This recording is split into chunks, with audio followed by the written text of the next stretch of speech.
कमीनों से भरा ससुराल। शादी से हर लड़की की ढेरों उम्मीदें होती है।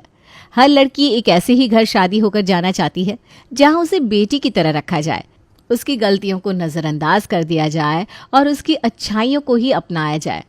पर हर लड़की की किस्मत में कहाँ ऐसा ससुराल होता है। शादी होते ही कैसे एक सास माँ बन जाती है और कैसे एक पिता ससुर, कोई समझ नहीं पाता। और ऐसे उलझनों से दूर रमा बुजुर्गों को खाना खिला रही थी। जीती रहो बेटा, जीती रहो। हम यहाँ बुजुर्गों को कोई पूछता भी नहीं, और तुम हर रविवार वृद्धाश्रम में हम बूढ़ों के पास आती हो।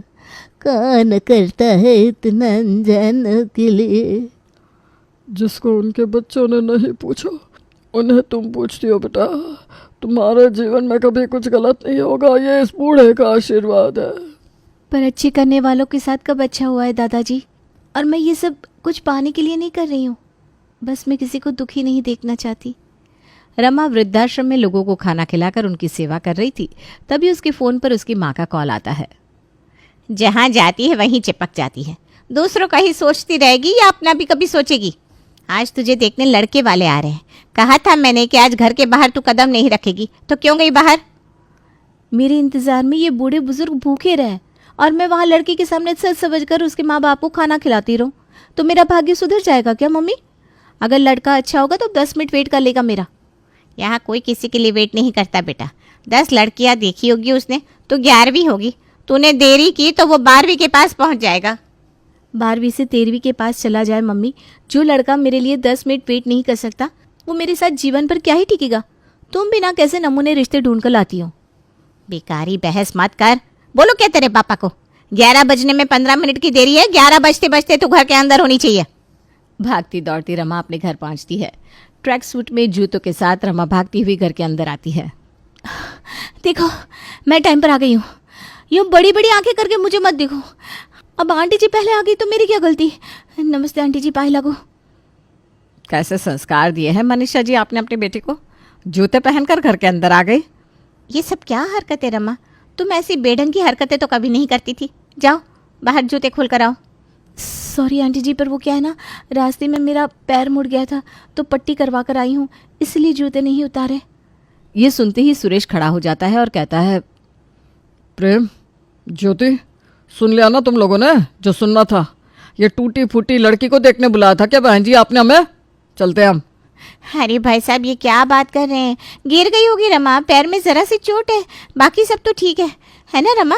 और वैसे भी कोई चोट नहीं है, आप देख ही तो रहा है कितनी फुर्ती में आई है रमा। नहीं बहन जी, हमें दूसरी जगह भी निकलना है। अब कब रमा कपड़े बदलेगी, कब हम इसे देखेंगे? जब इसका पैर ठीक हो जाए तब फ़ोन कर लीजिएगा। और रमा को मना करके लड़के वाले उसके घर से बाहर निकल जाते हैं। आपने तो कहा था पापा जी कि 15 मिनट से ज़्यादा मैं किसी घर में नहीं रुकूंगा। 20 मिनट होगा यहाँ। बोली तो बोली, 15 मिनट होते ही मैं वहाँ से उठ गया था। तू निकल जाती ना बाहर, तुझे तो खुद वहाँ बैठकर नाश्ता डकारना था। मुझे आपसे बहस भी नहीं करनी। मुझे किटी पार्टी में भी जाना है, लेट नहीं हो सकती मैं, वरना लेट होने पर फाइन लग जाएगा। प्रेम के घर वालों को किसी लड़की के घर पर उसे 10 बात सुनाने का ज़रा सा भी गम नहीं होता। सब इस बात को भूल अपने कामों में ऐसे लग जाते हैं जैसे वो प्रिया के घर पर टाइम पास करने गए थे। एक सुबह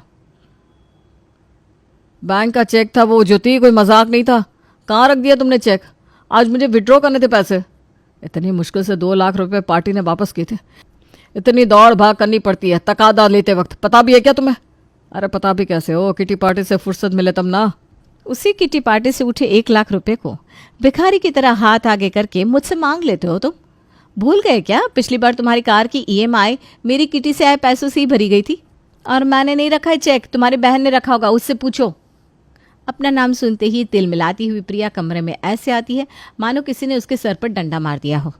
इस घर में एक तिनका भी नहीं उठाती मैं, और चेक उठाने जाऊंगी? पागल समझा क्या भाभी आपने मुझे? लीजिए, निकल गई ना मुंह से बात। एक तिनका भी नहीं उठाती आपकी बेटी मम्मी जी। और आपने तो रसोई का मुंह न जाने आखिरी बार किस दिन देखा था? यहाँ मेरी मुंह दिखाई क्या हुई, वहां आपकी रसोई से विदाई होगी। तो जो भी रूखा सूखा मिल रहा है वो मेरी बदौलत ही मिल रहा है आप लोगों को। ला निकल गई ना मुझसे बात। रूखा सूखा गाय के सामने जैसे चारा डाला जाता है ना, वैसे ही सूखी रोटियां डाल देती हो हम लोगों के सामने। मेरे हाथ का खाना अच्छा नहीं लग रहा ना मम्मी जी, तो अपने लिए दूसरी बहू ले आइए। लड़कियों में कमी निकालने से आपको फुर्सत मिले तब तो जाकर आप अपने प्रेम की शादी करेंगी, या आप उसकी शादी नहीं करना चाहती क्योंकि आपको डर है प्रेम कहीं अपनी सैलरी अपनी बीवी के हाथों में न रख दे।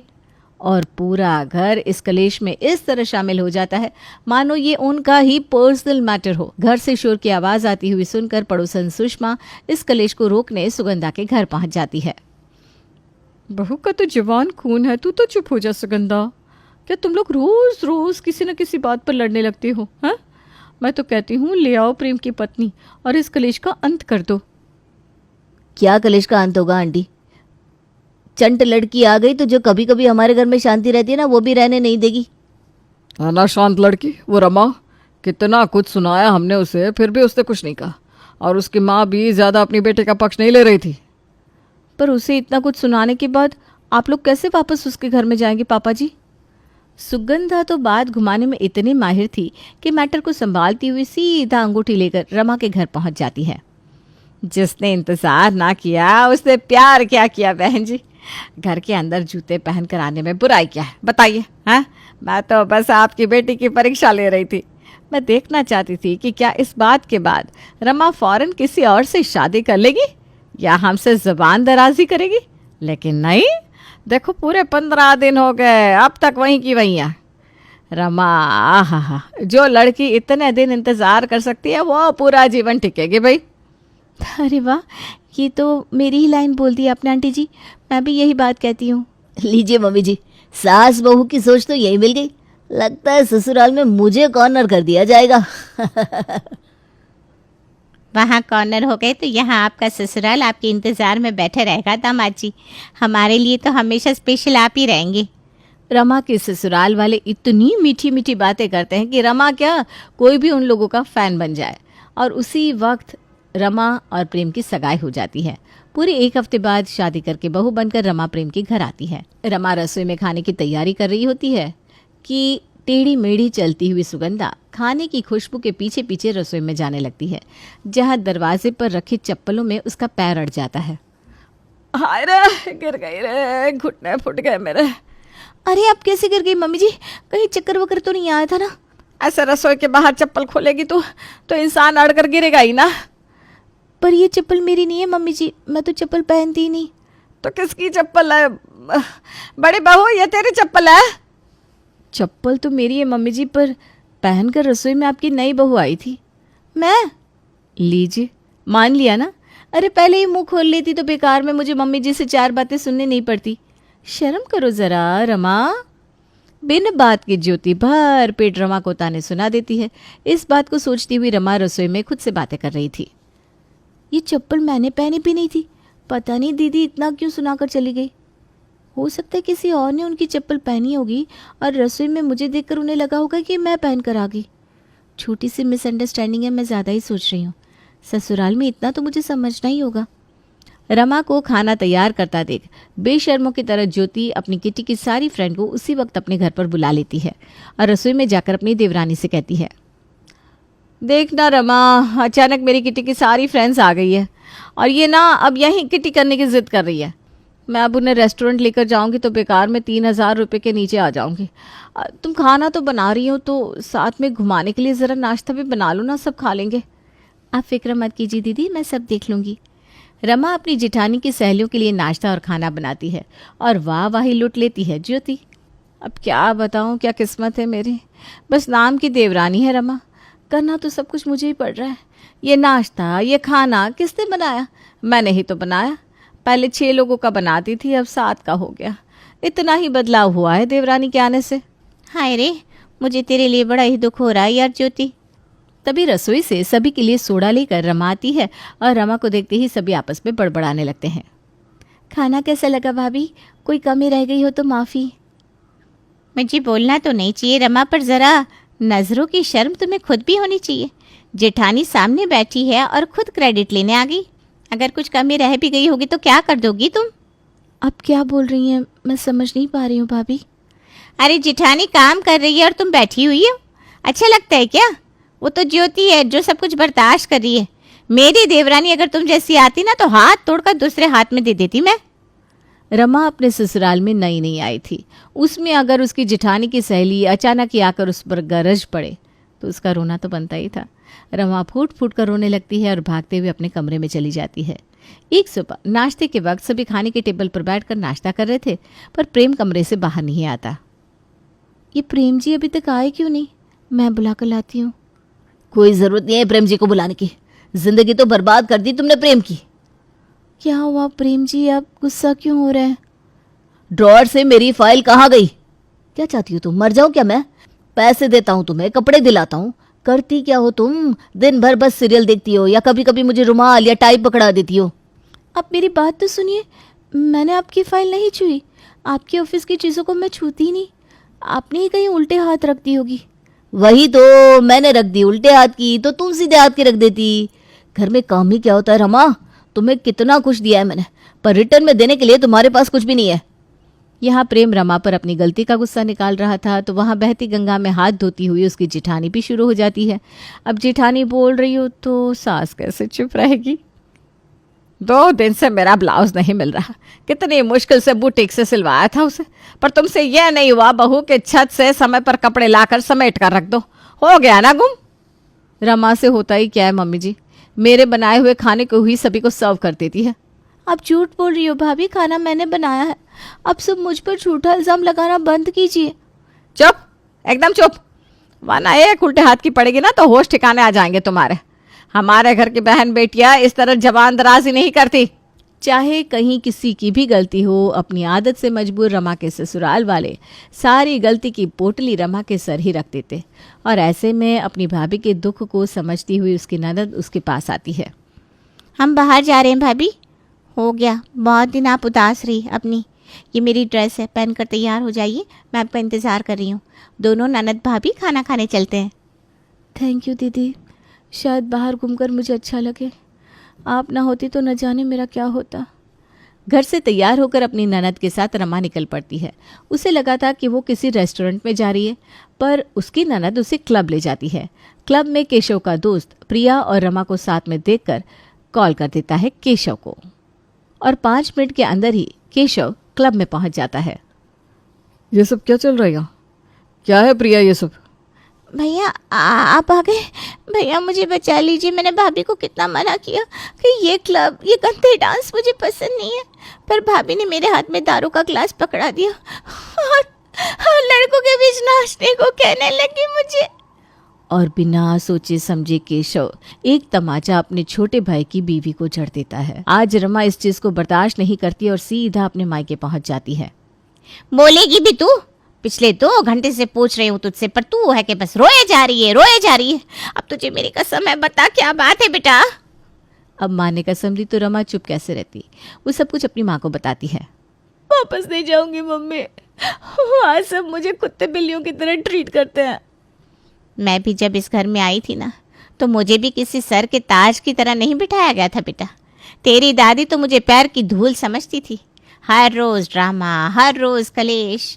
पहले मैं रोती थी, पर कितने ही दिन रोती, फिर एक दिन वो हिरनी शेरनी बन गई। मैं लड़ती रही पर हारी नहीं। तुम्हें भी बस दहाड़ने की ज़रूरत है। बहू का जीवन ही यही होता है। मैं वो माँ नहीं जो छोटी सी बात पर तुझे अपना ससुराल छोड़ने को कह दूँ। रमा समझ जाती है कि उसे क्या करना है, और अगली सुबह रमा कुछ और ही बनकर जगती है। रोज की तरह सवेरे सवेरे केशव और ज्योति एक दूसरे पर बोली के बाण चला रहे थे। उनकी आवाज़ सुनकर रमा कमरे से बाहर आती है। लीजिए आ गई रमा, पूछिए इससे कहाँ है आपकी घड़ी। बोलो रमा, कहाँ है इनकी घड़ी? कहीं भैया की घड़ी पैक करके आपने अपनी किसी सहेली को किटी पार्टी के गिफ्ट में तो नहीं दे दी ना भाभी? पैसे बचाने के लिए कुछ भी करती है ना आप। ये क्या बकवास कर रही हो तुम? अब तो मुझे विश्वास हो गया, घड़ी तुम्ही ने चुरा कर अपने मायके भेज दी होगी। अगर मैंने घड़ी ली है तो मैं कभी माँ नहीं बन पाऊंगी, पर अगर ये झूठा इल्जाम आप मुझ पर लगा रही होगी तो आप बांझ हो जाएंगी। मैं खाती हूँ कसम कि मैंने घड़ी नहीं ली। चलिए अब आप भी कसम खाइए। देखो, वो ऐसा है कि इतनी छोटी सी बात में मैं इतनी बड़ी कसम नहीं खा सकती। हो सकता है मैंने इधर उधर रख दी हो, शायद। खुद गलती करती हो तो खुद एक्सेप्ट भी कर लिया करो। बेकार ने तुमने रमा पर बात डाल दी। कोने में खड़ी प्रिया ये तमाशा देखकर हंस रही थी। तभी रमा कहती है, और तू सुमड़ी में घुमड़ी कहाँ साइड होकर जा रही है? यहाँ सबके बीच अपने फ़ोन से राहुल को कॉल लगा। कौन राहुल? मतलब आप कॉल नहीं लगाएंगी? मेहनत के काम तब से होते नहीं ना दीदी, ये काम आप ही कर दीजिए ना जेठ जी। जिस हाथ से तमाचा आपने मेरे गालों पर जड़ा था, ज़रा उस तमाचे को मैं आपकी गाल पर भी जड़ देती हूँ बिना हाथ लगाए। अपनी ननद के हाथ से फ़ोन छीनकर रमा प्रिया के बॉयफ्रेंड राहुल को कॉल लगाती है और क्लब की बात सभी के सामने आ जाती है। हाँ, मैं लेकर गई थी भाभी को क्लब, क्योंकि राहुल वहीं मिल सकता था मुझे। बाकी हर जगह तो आपने अपने पहरेदार बिठा रखे हैं भैया। आपके घर की बहन बेटियां ऐसी हरकतें नहीं करती, ऐसा ही कहा था ना आपने? पापा जी, दीदी आपकी बेटी नहीं है क्या फिर? इससे ज़्यादा बोलना मेरे संस्कारों में नहीं है।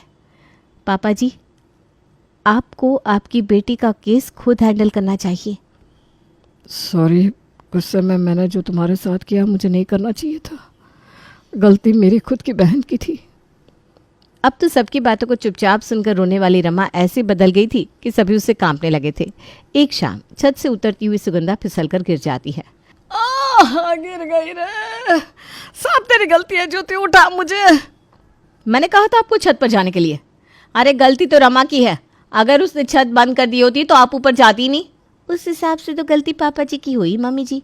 अगर उन्होंने आपसे शादी ना की होती तो इस एक मालिक के घर के ऊपर छत बनाने की ज़रूरत ही नहीं पड़ती उन्हें। ये तो आग उगल रही है, आग। अचानक इस रमा को हो क्या गया है? आपने बेकार में मुझे छेड़ दिया है मम्मी जी। अब ये शेरनी किसी को निकल के ही चुप होगी। अरे गलती हो गई मेरी, जो मैं सीढ़ियों से गिर गई। सुगंधा के घर में सालों से हो रहे कलेश में एक नया नाम रमा का भी जुड़ जाता है। इस लोगों के घर से आवाज आनी बंद कभी होगी भगवान?